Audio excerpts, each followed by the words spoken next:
Hello everyone, welcome in अग्नि maths exam study. This is Varun sir. आइए आज हम पढ़ते हैं क्लास 10th का बोर्ड एग्जाम सेट 2022 का AB क्वेश्चन नंबर 7वें का पार्ट दिया हुआ है हमको। निम्नलिखित समीकरण युग्म को रैखिक समीकरण युग्म में बदलकर हल कीजिए। दो समीकरण हमको दिए हुए हैं, इनको रैखिक समीकरण युग्म में बदलते हैं। हम सॉल्व करते हैं, लिख देंगे रैखिक समीकरण युग्म में बदलने पर। देखिए कैसे बदलते हैं हम, देखेंगे 1 यहाँ 5/x-1 और यहाँ पर 2/x-1, यहाँ पर 1/y-2, यहाँ पर 1/y-2। तो नीचे दोनों के हर समान है, तो इसको मान सकते हैं माना 1/x-1 बराबर, इसको हम कैपिटल A मान लेते हैं, और 1/y-2 बराबर हम इसको कैपिटल B मान लेते हैं। अब इसको करने के लिए हम इस समीकरण को थोड़ा सही से लिख लेते हैं। 5 गुणे 1/x-1 प्लस 1/y-2 बराबर 2।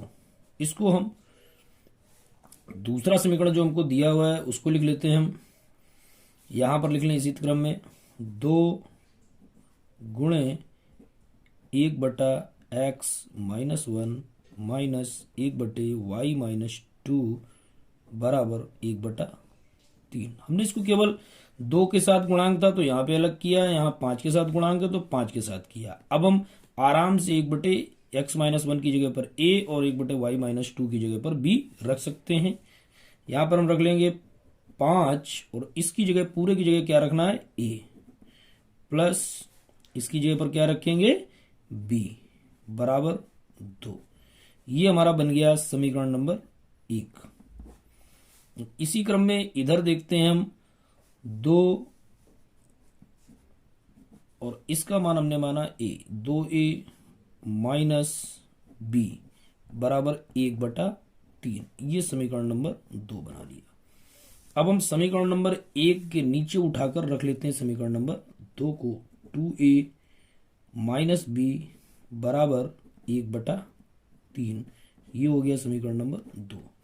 अब इन समीकरणों को हमको हल करना है। कैसे हल करते हैं, देखें यहाँ पर गुणांक b भी बराबर है, तो जब गुणांक बराबर होते हैं तो समीकरण हमारा हल हो जाता है। इनको अगर हम लिख दें यहाँ पर जोड़ने, जब हम जोड़ते हैं तो कोई निशान हमारा बदलता नहीं है। जो बराबर गुणांक है, यहाँ माइनस यहाँ प्लस, तो ये पद कट जाएंगे। हमारे पास क्या बच रहा है 5a और 2a कितना हो गया 7a, और बराबर इधर 2 प्लस 1/3। 7a को हमने ऐसे ही रखा। इसमें एलसीएम ले लेंगे कितना 3, 2 तिहाई 6 और 3 से 3 कट जाएगा, 1 आ जाएगा। तो हमारे पास क्या मिल जाएगा, यहाँ पर देखेंगे 7a बराबर 6 और 1 हो गया 7/3। इसको इस क्रम में लिख सकते हैं हम 7a बराबर 7a नहीं, सॉरी, इसको 7a नहीं लिखेंगे, हम लिखेंगे a बराबर 7/3। ये तो ऐसे ही, और ये जो गुणे का पद है ये हमारा बटे में आ जाता है, तो इस 7 से ये 7 हमारा कट जाएगा और a का मान हमको मिल जाएगा a बराबर 1/3। अब इसी क्रम में a का मान हमें मिल गया है। a का मान उठाकर हम रख लेते हैं समीकरण नंबर 2 में। यहां पर रख देते हैं a का मान समीकरण नंबर 2 में रखने पर रख देते हैं हम 2 में। क्या लिखा है 2a माइनस b बराबर 1/3। अब a की जगह पर क्या रखेंगे हम 1/3, तो 2 गुणे 1/3 माइनस b बराबर 1/3। अब 2 एकम कितना हो जाएगा 2/3 और माइनस b बराबर आ जाएगा हमारे पास 1/3। अब इसको जब हम यहाँ पे सॉल्व करते हैं, देखें यहाँ पर तो क्या आ जाएगा, b, माइनस का b इसको उठा के इधर लाएंगे तो प्लस का b हो जाएगा। अब ये 2/3 हमारा लिखा है और ये इधर आएगा तो माइनस का 1/3। इसको देखते हैं जरा, 3 हर दोनों का बराबर है तो 3 यहाँ पर हमने ले लिया है और ऊपर आ जाएगा 2 - 1 बराबर b। तो b का मान यहाँ से घट जाएगा तो b का मान हमारा आ जाएगा 1/3। 1/3 तो हमने a का मान निकाल लिया और b का मान, और इन दोनों मानों को हमको रखना है कहाँ पर, ये जो हमने माना था यहाँ पे रख देते हैं। यहाँ पर इसका मान रखते हैं, देखिए इधर देख लेते हैं, तो हम रखते हैं 1/x-1 बराबर 1/3, क्योंकि a का मान हमने 1/3 है तो यहाँ पे रख दिया। अब इसको अगर पलट लें तो हो जाएगा x-1 और इसको पलटेंगे तो हो जाएगा 3 और ये हो जाएगा x बराबर, उधर आ जाएगा तो 3 + 1 और x बराबर हमारा आ गया 4। तो ये x की वैल्यू हमारी निकल आई। इसी क्रम में हम b का मान रखते हैं। b का मान क्या हमने माना है, 1/y-2 बराबर 1/3। अब इसको भी पलटेंगे तो y-2 बराबर आ जाएगा हमारा 3। अब y बराबर 3 तो उधर लिखा है, ये माइनस का उधर जाएगा तो हो जाएगा प्लस का। तो हमारा इसी क्रम में इसकी वैल्यू आ जाएगी y बराबर 3 और 2 5। तो ये हमने y का भी मान निकाल लिया। तो इस तरीके से जो हमें मान निकालने थे हल करके तो हमारे मान आ गए x बराबर 4 और y बराबर 5। तो इस तरीके से हमारा क्वेश्चन नंबर 7वें का सॉल्व होता है। आगे इसी क्रम में हम देखते हैं क्वेश्चन नंबर 7वें के का अथवा पार्ट, इसको भी देख लेते हैं आप लोग। इसमें क्या दिया हुआ है, थोड़ा सा अलग सवाल है, ये सॉल्व करते हैं। अच्छा सवाल है, दिया है एक नाव शांत जल में 4 किलोमीटर प्रति घंटा, एक नाव की शांत जल में चाल जो है कि 4 किलोमीटर प्रति घंटा है, धारा की दिशा में 12 किलोमीटर जाने तथा धारा के विपरीत 12 किलोमीटर लौटने में 8 घंटे का समय लगता है। धारा की चाल ज्ञात कीजिए। जो ज्ञात करना इसको मानेंगे, माना धारा की चाल बराबर x किलोमीटर प्रति घंटा, ये हमने धारा की मान ली। और नाव की हमको दी हुई है, लिखेंगे नाव की शांत जल में चाल बराबर 4 किलोमीटर प्रति घंटा। ये हमारी दोनों चीज़ों में आ गई चाल। अब हमको एक स्थिति है कि जब नाव जो है धारा की दिशा में जाएगी तो हमें सापेक्ष चाल निकालनी होगी, निकाल लेते हैं। नाव की धारा के अनुकूल दिशा में सापेक्ष चाल,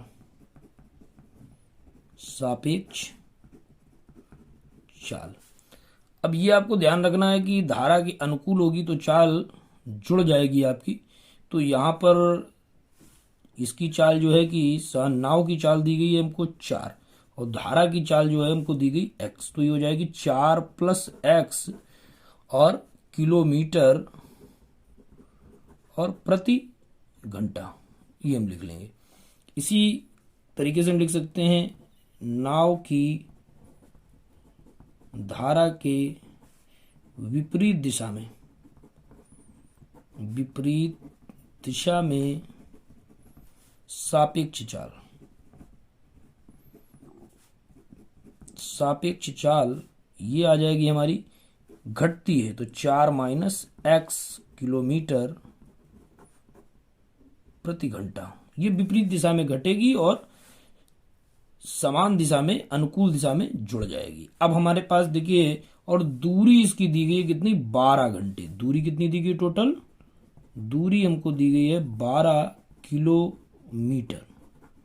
ठीक है, अब हम इसको समझ सकते हैं। देखिए हमने सामान्य से सूत्र पढ़ रखा है कि चाल बराबर दूरी बटे समय, ये सभी ने पढ़ रखा है पहले से। इसको हम इस रूप में समझ सकते हैं, समय को अगर इधर ले जाएंगे तो हम क्या लिख सकते हैं, समय बराबर दूरी बटे चाल, इसको लिख सकते हैं क्योंकि समय की बात कर रहा है कि कुल घंटे लगते हैं 8 घंटे, इसलिए हम समय की बात कर रहे हैं। तो समय को इंग्लिश में टाइम कहते हैं, तो उसको हम लिख सकते हैं T1 पहली स्थिति। अब T1 बराबर एक स्थिति निकाल लेंगे जब अनुकूल दिशा में, लेकिन दूरी तो वही रहेगी। तो दूरी कितनी है हमारी 12 किलोमीटर।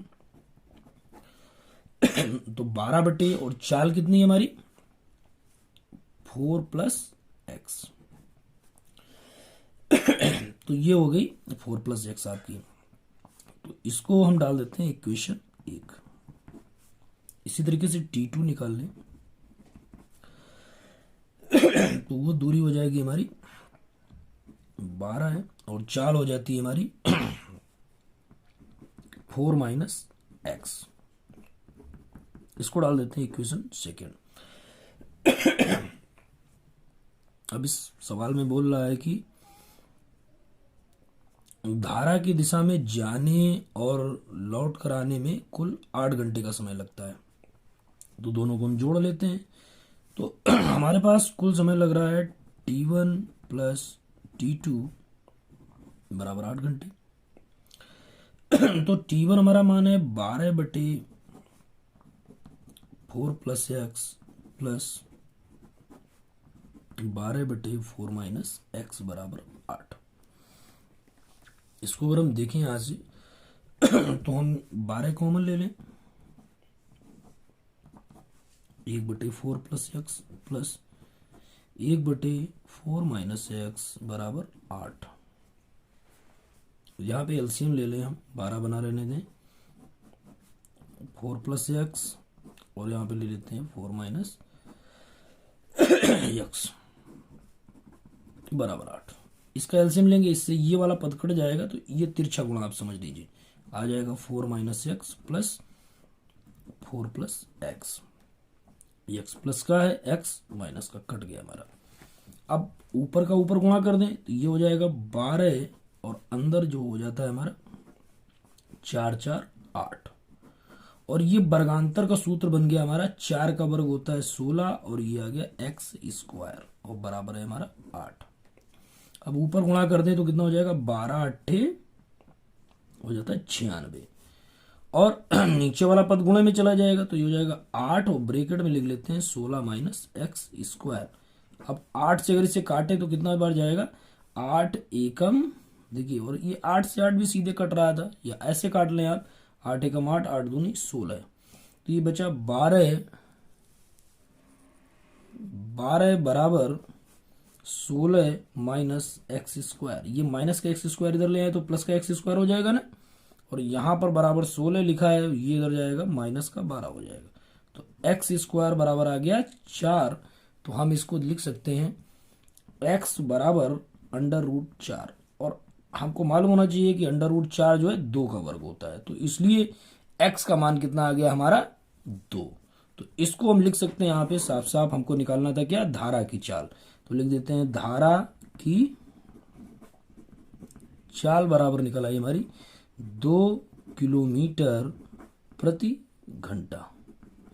तो इस तरीके से देखिए, मैंने आप लोगों को यहाँ पर क्वेश्चन नंबर 7 का और खा पार्ट समझाए हैं, जो निश्चित रूप से आपकी समझ में आए होंगे। अगर समझ में आए हैं तो इसको लाइक करें, सब्सक्राइब करें और शेयर करें। जय हिंद, वंदे मातरम।